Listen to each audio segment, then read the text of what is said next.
Hello, YouTube. I'm Brad Smith. I'm a sports writer for FLTeams.com that usually focuses on all NBA news for the Orlando Magic. And today I will be talking to you about why Orlando's Franz Wagner should win the 2022 Rookie of the Year award. Now, of course, this will be up on YouTube as you're listening to it right now, but this is also available on our website at FLTeams.com for the full article and full stats and any other information I don't go over in this video. So with that being said, let's get into it. So with the new year upon us, the first half of the NBA season is nearing an end. The NBA's 71st All-Star Game and break is only 1 month away on February 18th to February 20th. Now, being selected to the All-Star Game is one of the most prestigious honors you can earn in the NBA, along with winning any of its yearly NBA awards, such as MVP, Coach of the Year, Most Improved, Sixth Man, etc. One of the more impressive awards that I didn't mention was the Rookie of the Year award, which has its deepest pool of competitors ever this year. As it stands, 6 rookies have had superb starts to their NBA careers, but only one can win the award. Those 6 players are Detroit's Cade Cunningham, Houston's Jalen Green, Cleveland's Evan Mobley, Orlando's Wagner, OKC's Josh Giddey, and that's it. Anyway, though, in order to differentiate who I really think should win the Rookie of the Year, I had to go through all of their players' stats, find any historic performances, and any other trends and or factors that may sway the voters' opinions or votes on the award. So with that being said, let's get into it. So first things first, what I looked for was historic performances, because I feel like this is the most intangible factor there is. Because I don't feel like age is much of a factor. I feel like statistics play a major role, but I feel like historic performances often go unnoticed, especially for rookies. So with this being said, Wagner already leads in this category. He's had 2 historic performances in just the last month and a half, in that matter. So during Orlando's matchup with the Philadelphia 76ers on November 29th, Wagner joined Cole Anthony, Victor Oladipo, Jameer Nelson, Penny Hardaway, and Shaquille O'Neal as the only Magic rookies ever with 25 points, 5 rebounds, and 5 assists in a single game, where he had 27 points, 6 rebounds, and 5 assists. Now, just 1 month later, Wagner rewrote the history books yet again in Orlando's 110-127 loss to the Milwaukee Bucks. In this game, Wagner scored a career-high 38 points, 7 rebounds, and 3 assists while shooting 12 of 20, or 60% from the field, and 4 of 8, or 50% from the three-point range.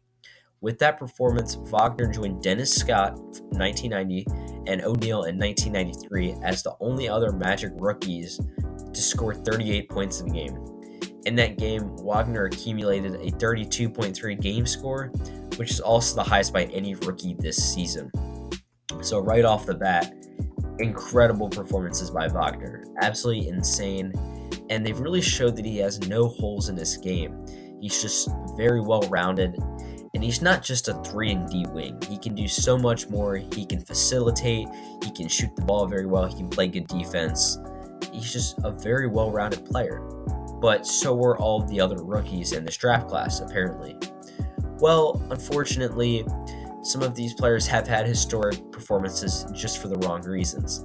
Detroit's number 1 overall pick, Cade Cunningham, shot 7 of 39, or 17.9% from the field in his first 3 games in the NBA, which marked the worst field goal percentage for a player with at least 30 attempts since the NBA or ABA merger in 1976.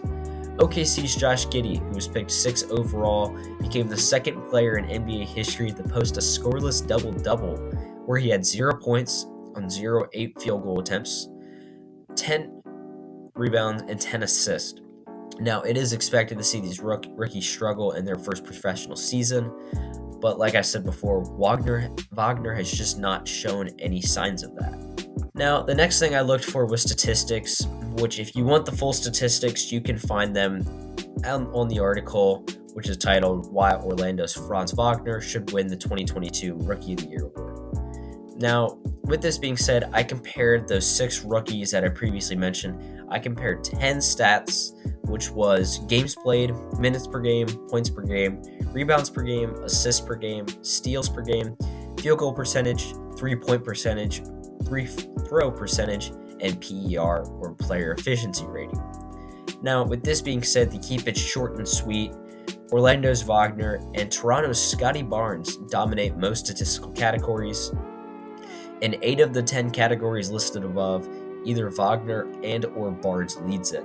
What this means is they both have exceptionally well-rounded games, and they're just good or great at everything. Now, this doesn't mean that other competitors have flawless stats, and I'll take Cade Cunningham's stats, for example, once again. While he has played the fewest games this season, he still ranks inside the top 3 among the 6 players in points per game, assists per game, and steals per game, which is very impressive. Despite this, he owns the worst or second worst mark in field goal percentage, 3-point percentage, and player efficiency rating, which gives him a weaker argument than Wagner, Barnes, or Cleveland's Evan Mobley. The same can be said for Josh Giddey, who nearly averages a triple-double at 10.8 points per game, 7.1 rebounds per game, and 6.1 assists per game, but his shooting splits are absolutely awful at 38.8% from the field and 24.5% from downtown, not to mention 65.1% from the line.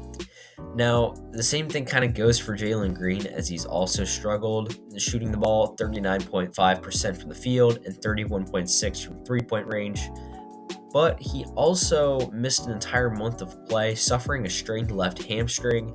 And as we know from the 2019 Rookie of the Year race between John Morant and Zion Williamson, injuries can be very detrimental to a player's case for the award. So after that, I kind of narrowed the race down to Wagner, Barnes, and Mobley.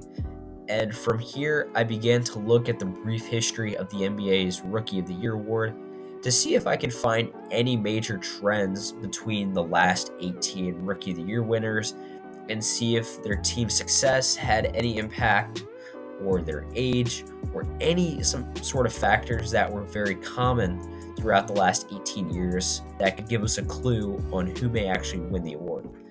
And I found 2 major trends, and the first trend that I found was that the big man is often neglected in this race, very much so, which is not good for Evan Mobley. So, since 2003, only 3 big men have won the Rookie of the Year award, and by big men, I mean power forwards or centers. So, not LeBron James, but more so Giannis Antetokounmpo, Andre Drummond, Anthony Davis, kind of those big players that play in the paint that you're often going to see do the tip-offs. So, as I said, only 3 big men have won the Rookie of the Year award, and they've often needed absurd stat lines to do so. Take Blake Griffin's 2010 to 2011 Rookie of the Year campaign, for example. While he played all 82 games, Griffin averaged 22.5 points per game, 12.1 rebounds per game, and 3.8 assists per game, and shot 50.6% from the field, which blew his rookie competition out of the water. In fact, Griffin ranked first or second in games played, minutes per game, points per game, rebounds per game, assists per game, field goals made, offensive rebounds, and total assists among his rookie counterparts that season. That's not a normal season for a rookie to have. What this tells us is that Mobley's Rookie of the Year chances hinge on him having an all-time rookie season, like Griffin, which he isn't on pace to accomplish, especially with how deep Cleveland's roster is, with the impacts that Lauri Markkanen is playing, that Kevin Love will eventually play, and just how well Cleveland is set up, right? And that kind of goes into my second trend, which that team success is not an important factor, which it does seem very counterintuitive, as the MVP award is often given to the best player on the best team. As you can see above, however, when you go and visit the website, this isn't the case for the Rookie of the Year award.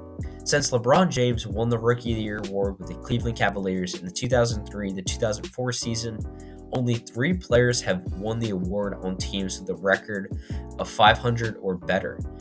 The reason for this is the team that usually has the Rookie of the Year was bad enough the previous season to have a lottery pick, or even a top 5 pick selection. This would typically mean that the incoming rookie would be tasked with a much larger role on both sides of the ball than if he was on a playoff team, for example. Barnes and Wagner have done just that, and they've been performing on the Eastern Conference's 11th and 14th respective seeds. Now, I will say, though, that this Raptors team with Barnes in the fold, just a few years ago, they took down the almighty Golden State Warriors in the NBA Finals in 6 games. And we can go into the injuries and the what-ifs, right? Which I'm not going to do. But this team won the Atlantic Division 3 straight years. So it's not like Toronto's been in the bottom for forever, right? Like, they've been a playoff team consistently, and Orlando has been as well, up until last year when they sold Nikola Vucevic, Aaron Gordon, and Evan Fournier for absolutely nothing. They were making the playoffs consistently as the East 7th or 8th seed. So it's not like these teams were very bad. They just didn't have enough talent, and they were often destroyed by injuries or by COVID. So with that being said, it really comes down to Scottie Barnes and Franz Wagner. And, my last point is that they just match up very well against each other. They both exceeded expectations on bad teams, and they've helped their teams in all aspects of the game. From a betting perspective, though, you definitely want Wagner to win the award, as he's plus 2,500 to win the award, which is behind Mobley at plus 125, Cunningham plus 275, Barnes plus 300, and Green plus 2,000. So if you are going to place bets, which, by the way, make sure you bet responsibly, I would place a bet on Wagner, especially if he continues to keep up his game and the way that he's been playing throughout the rest of the season. I think there's no shot that he doesn't finish at least top 2 in voting. So with that being said, ultimately it is a toss-up between who you think. I mean, Barnes has been having a terrific season. Wagner's also been having a terrific season. But in the end, I do think Wagner should win the award, just based off the fact that he's on a worse team without more help, right? Like, Toronto has Fred VanVleet, Pascal Siakam, OG Anunoby, Chris Boucher, Malachi Flynn. They have a lot of good young players, and Orlando kind of doesn't have that, right? Like, in fact, they've been hit so hard by COVID that they had to sign 4 players from their G League affiliate, the Lakeland Magic, to just play in a game, which they got absolutely destroyed in by Miami. So, with all this being said, I do think Orlando's Franz Wagner should win the 2022 Rookie of the Year award. Now, what do you think? If you're feeling generous enough, you can leave a comment down below telling us what you think. And if you don't mind, you could also drop a like on this video and consider subscribing. It would help out the channel insanely much. Now, with this being said, I'm Brad Smith, and I'll see you guys in the next one.